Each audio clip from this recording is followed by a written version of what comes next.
বন্ধুরা, গ্রামে আসছিলাম মূলত ঈদের ছুটিতে। ক্যামেরা নিয়ে ক্যামেরা এখন নষ্ট হয়ে গেছে। আসলে এইটা আমার জন্য খুবই খারাপ অবস্থায় যাইতেছে। গাড়িতে আসার সময় মাঝ রাস্তায় গাড়ি নষ্ট হয়ে যায়। বাসায় আসার পর গ্রামের বাড়িতে ক্যামেরাটা নষ্ট হয়ে যায়। 2-3টা ছবি তুলি আসার পর তারপরে অন করি, আর অন হইতেছে না। শাটারে সমস্যা হয়ে যায়। এই শাটারেই সমস্যা হয়ে গেছে। এখন আর ভিডিও করা যাইতেছে না, কোনো কিছু করা যাইতেছে।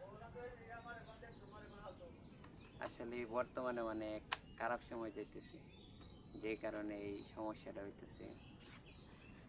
ক্যামেরাটা আনার পরেও লাভ হয় নাই। ভাবছিলাম ঈদে সবাইকে নিয়ে একসাথে ফটোগ্রাফি এবং ভিডিও। আসার আগে আপনাদেরকে বলছিলাম যে গ্রামের সৌন্দর্য আপনাদেরকে দেখাবো ভিডিও করে, কিন্তু সেটা হলো না। ক্যামেরাটা আসার পরেই নষ্ট হয়ে যায়। খুবই দুঃখজনক। আপনাদেরকে গ্রামের যে ভিডিওগুলো উপহার দিতে পারলাম না।